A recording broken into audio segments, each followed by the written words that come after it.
Hello, I'm Dr. Robert Lelouch, a board-certified OBGYN physician with over 30 years of clinical experience.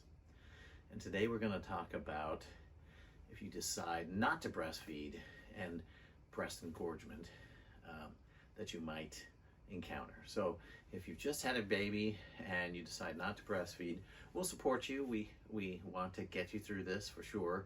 We do encourage you to look at the video on breastfeeding, and I'll briefly touch on some of the benefits, which are passing on your antibodies to the baby so they get less colds, flus, viruses, 500 calories a day burning so your weight goes down faster, reducing your risk of breast cancer, diabetes, weight issues and diabetes for your baby, even reducing ovarian cancer risk. There's a lot of benefits. You can get those benefits even if you pump. But if that's just not for you, we're here to support you, and formula is a close second to take care of your baby.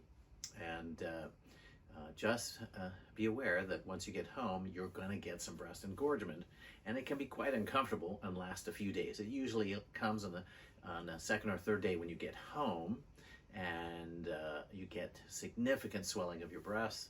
We encourage you to wear a tight bra or a sports bra, and even potentially an ace bandage around your whole chest for days to help the swelling go down. You can use some ice packs. You want to avoid nipple stimulation or facing the shower and the stimulation from that for extended periods, because that signals, the stimulation of your nipple signals to your brain that there's a baby there trying to get food, and your breasts are making milk, and that engorgement is the backup of the milk. So you may also get a slight fever. Ibuprofen, Advil, leave the medicines you've got home for your pregnancy, and also Tylenol can keep the temperature down.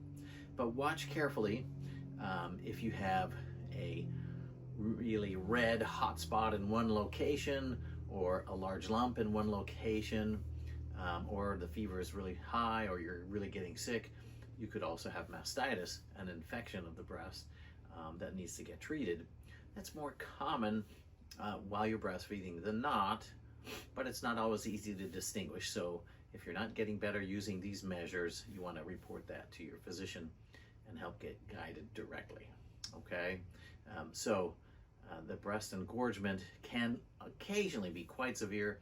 We used to have some medicines years ago that we used to reduce it. It helped it go away faster. However, it did increase the risk of heart problems or stroke.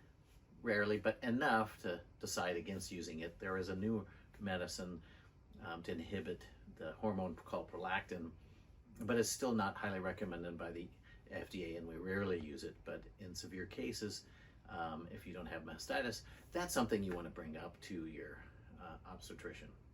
Overall, thankfully, it doesn't last too many days, and you will go on to feel well soon. But just be sure, in the end, as a summary, to use the ice packs and some compression and avoid the nipple stimulation. So I hope you found this information of use. Please leave your comments. Thank you.